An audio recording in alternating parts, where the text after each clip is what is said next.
आज हमारे साथ में है वायरल फेस हर्षा रिछारिया, जो कि किसी ना किसी बात को लेकर सुर्खियों में बनी रहती हैं। तो हर्षा जी, हमसे जुड़ने के लिए बहुत बहुत शुक्रिया आपका। जय श्री राम जी। जय श्री राम। सबसे पहले शुरुआत एक चीज से करना चाहूंगा कि अभी सोशल मीडिया पे आई थिंक कुछ दिन पहले एक वीडियो वायरल हुआ था जिसमें आप सैलून में बैठी हुई हैं। आपका हेयर स्टाइल आपने चेंज कराया है, पूरा जो जटा थी वो आपने कटवा के अलग हेयर स्टाइल आपने अडॉप्ट किया है। तो उसके पीछे की क्या सच्चाई? देखिए, मैं बिना हेयर कलर करवाए नहीं रह सकती हूँ। और मुझे हेयर कलर करवाना अच्छा लगता है, तो मुझे हेयर कलर भी करवाना था, प्लस कुछ स्किन ट्रीटमेंट्स भी लेने थे। बिकॉज जब आप ये ड्रेडलॉक जटाएं लगवा के रखते हो ना, तो ये अंदर से जब स्किन पे चुभती है ना, तो स्किन पे दिक्कत होती है। तो उसकी वजह से मैंने इसे रिमूव करवा के अपना ट्रीटमेंट लेके हेयर कलर करवा के और वापस लगवा लिए थे। सिर्फ इतनी सी बात है। मतलब कुल मिला के हम ये कहें कि जो आपके फेस पर जो जटा जो रहती थी वो मतलब आने वाले समय में बिल्कुल दिखाई देंगी, मतलब ये समझे हम। अभी दिखने लगी है सर, ये देखिए अभी दिखने लगी है। मैंने हेयर कलर और जटा कलर मैच करवा लिया है। अच्छा। कुछ लोगों का ये भी कहना है कि हर्षा ग्लैमर वर्ल्ड की तरफ रुख कर रही हैं, बॉलीवुड की तरफ जा सकती हैं, इसलिए पूरी तैयारी में हैं। कुछ लोगों का ये भी कहना है। मैंने कुछ कमेंट्स पढ़े थे, वो जो so called channel, social media channel वालों ने ये वीडियो पूरा वायरल किया है मेरा हेयर वाला। उनपे कमेंट भी मैंने पढ़े हैं कि अब इन्होंने हेयर कट करवा लिया है, अब ये क्लब जाएंगी, पार्टी करेंगी, मॉडलिंग करेंगी। तो एक तरफ कुंभ के टाइम पे जब मैंने जटाएं रखी, तब इन्हीं समाज के कुछ लोगों का कहना था कि जटा का और धर्म का कोई संबंध नहीं होता। मैंने बहुत सुनी ये बातें। और आज जब मैं निकलवा रही हूं, तो उन्हीं का कहना है कि इसने निकलवा लिया है तो अब ये धर्म का रास्ता छोड़ देगी। तो मतलब मैं कौन सी बात सच मानूं?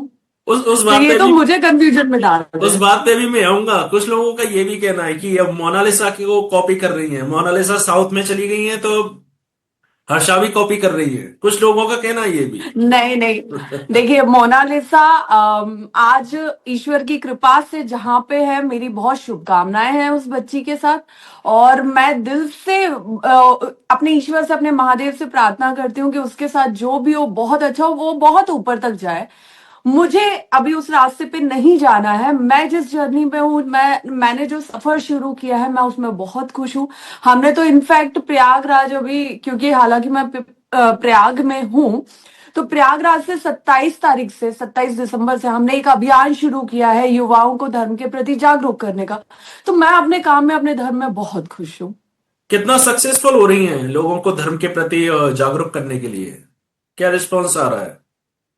देखिए, जब आप धर्म के रास्ते पे जाते हैं ना, तो सबसे पहले जो उंगलियां उठती है वो आपके धर्म के ही कुछ लोग उठाते हैं। दूसरे धर्म के बाद में उठाएंगे।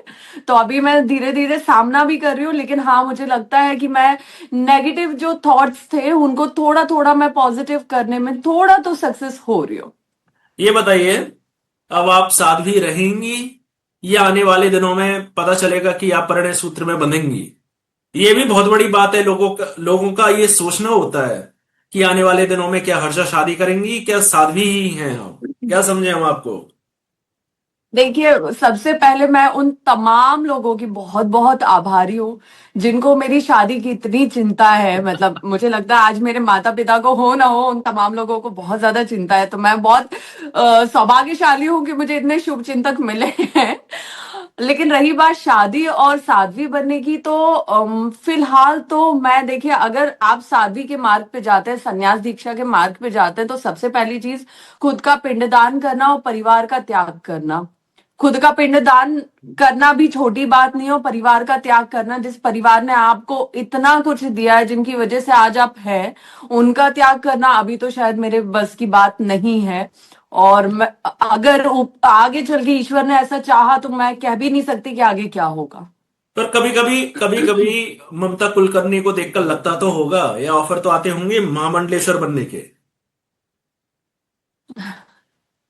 नहीं, ऑफर ऑफर मुझे आए हैं, नो डाउट। कहाँ से आए लेकिन हैं? कहाँ से आए मैं हैं? अभी उसके लिए रेडी नहीं हूँ। No comments. कहाँ से आए हैं ये तो बता सकती है, रेडी नहीं है वो बात अलग है, कहाँ से आए हैं? नहीं नहीं नहीं नहीं नहीं। मैं कुछ चीजें पर्सनल रखना पसंद करती हूँ। हर्षा, हम ये माने जी। 2025 बहुत आपके लिए शुभ रहा, क्योंकि 2025 आप कुंभ से ही सुर्खियों में आई, कह सकते हैं शुभ रहा आपके देखिए लिए।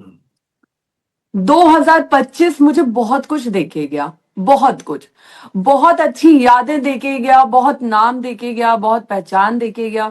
विश्व भर में महादेव की कृपा से जो मेरा नाम महादेव ने करवाया है, ये मेरे लिए बहुत बड़ी बात है, क्योंकि कोई भी व्यक्ति इतना नहीं सोच सकता जितना उस ईश्वर ने मुझे दिया है। और लेकिन हाँ, मैं ये नहीं कहूंगी कि सिर्फ बहुत अच्छा हुआ, कुछ चीजें बुरी भी हुई। मैं बहुत मतलब कुंभ से निकलने के बाद ये बहुत कम लोगों को पता है कि 4 महीने मैं मानसिक स्थिति मेरी इतनी इतनी ज्यादा ड्रास्टिक थी कि मैं बहुत ज्यादा स्ट्रेस से गुजरी हूँ। बहुत सारे सवाल मेरे अंदर रहे हैं, क्योंकि मेरे लिए वो सब कुछ पहली बार था। धर्म के रास्ते पे चलते हुए, धर्म से जुड़ते हुए इतने ट्रोलिंग भी हो सकती है, कुछ साधु संत इतने प्रश्न भी खड़े कर सकते हैं, इतनी बुरी भाषा में भी किसी लड़की के लिए बात कर सकते हैं। जिस धर्म में हम नारी को पूछते हैं, उस धर्म के कुछ धर्म गुरु लड़की को इतना टारगेट कर सकते हैं। तो उस ट्रॉमा से निकलने में मुझे 4 महीने लगे हैं। अच्छा, तो सिर्फ अच्छा नहीं, धर्म गुरु जो थे कुछ, आप जिनकी बात करिए, उन्होंने आपके ऊपर मतलब कुछ कमेंट्स किए? बहुत कमेंट्स की, बहुत बहुत बुरा बोला। मैं उसे याद भी नहीं करना चाहती। ये भी सुनने में आया था आपके घर पे हमला हुआ, सुर्खियों में आया था ये मुझ तो। पे कुंभ के दौरान भी कुछ चीजें हुई मुझ पे, और मेरी फैमिली के साथ भी हुआ, लेकिन ठीक है। और मुझे लगता है कि शायद आज हर्षा अगर धर्म को लेके इतनी दृढ़ संकल्पित हो गई है ना कि अब कुछ भी कर लो मैं नहीं जा रही छोड़ के, तो वो इन्हीं लोगों की वजह से हुई हूं मैं।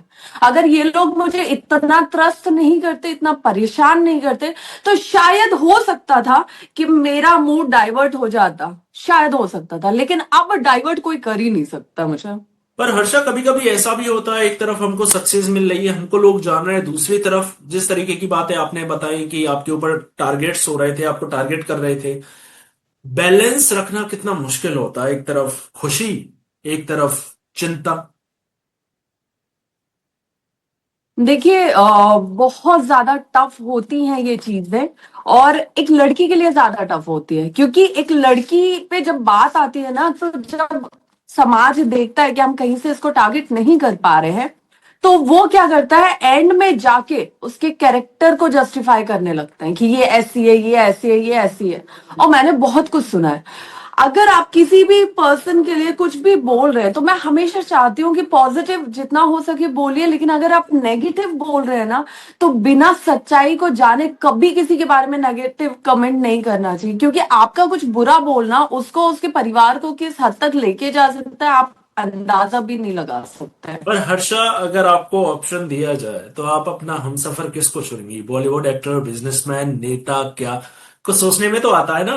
हमेशा एक लड़की एक सोच कर रखती है कि हमसफर मुझे ऐसा चुनना है। आपने कैसा सोच कर रखा है? देखिए पहली चीज तो, मैं इस बारे में सोचती ही नहीं हूँ। मैं बिल्कुल नहीं सोचती हूँ। लेकिन मैं ईश्वर से यही प्रार्थना करती हूँ कि जब कभी, अगर ईश्वर चाहते हैं कि मेरा विवाह होना चाहिए, और मेरा विवाह हो, तो वो व्यक्ति ऐसा हो कि वो नशे से दूर रहे, उसके जीवन में धर्म की बहुत अहमियत रहे, संस्कारों की बहुत अहमियत रहे, वो अपने परिवार से उसका बहुत जुड़ाव हो, क्योंकि जो व्यक्ति अपने परिवार से जुड़ा होगा, वो शायद मेरी रिस्पेक्ट और मेरे फैमिली की रिस्पेक्ट कर पाएगा, और जो अपनी खुद के पेरेंट्स की रिस्पेक्ट नहीं कर पाएगा, वो मुझे क्या ही मान सम्मान दे पाएगा।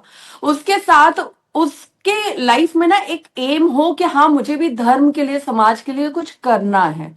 तो ये बहुत ज्यादा जरूरी है, और जब तक हम दोनों की मानसिकता नहीं मिलेगी ना, तब तक वो रिश्ता आगे बढ़ ही नहीं पाएगा। अब हर्षा, जाते जाते आखिरी सवाल, 2026 का क्या एम है, क्या करने वाले हैं, क्या सोच के रखा है अब? 2026 में जिस तरह मैंने ये 27 दिसंबर 2025 से प्रयागराज से अपने अभियान की शुरुआत की है, शक्ति सृजन एक यात्रा, उस कार्यक्रम को मैं देश भर में लेके जाना चाहती हूँ, देश भर में हम उसे आयोजित करेंगे। और उस कार्यक्रम के माध्यम से जो हमारे युवा भटक रहे हैं अपने धर्म, संस्कृति, समाज और परिवार से, उनको वापस अपनी जड़ों से जोड़ना। और जो बेटियां भटक रही हैं, देखिए, नेम फेम की लड़ाई आजकल बहुत चल रही है और ये सब कर रहे हैं। कोई एक व्यक्ति आप ऐसा बता दीजिए जो किसी बड़े पद पे हो, वो बोले कि हमको नेम फेम नहीं चाहिए। अगर उसको नहीं चाहिए तो वो पहली चीज, सोशल मीडिया पे उसका कोई अकाउंट नहीं होगा। लेकिन आज की डेट में कोई ऐसा नहीं है जिसका अकाउंट ना हो, ठीक है। तो नेम फेम जब आपको चाहिए ही है, तो मेरा मानना है कि कपड़े उतारने से ज्यादा, अगर किसी को लगता है कि हर्षा रिछारिया ने भगवा पहना और वो फेम के लिए पहना, तो आप भी पहनो पूरे कपड़े और आप उसमें ज्यादा फेमस हो जाओगे। तो यही मेरा जो उद्देश्य है अपने कार्यक्रम से, कि युवाओं को सही दिशा दिखाना, धर्म, संस्कृति और परिवार से जोड़ना। और इसी के लिए मैं 2026 में आपको बहुत ज्यादा काम करते हुए दिखूंगी।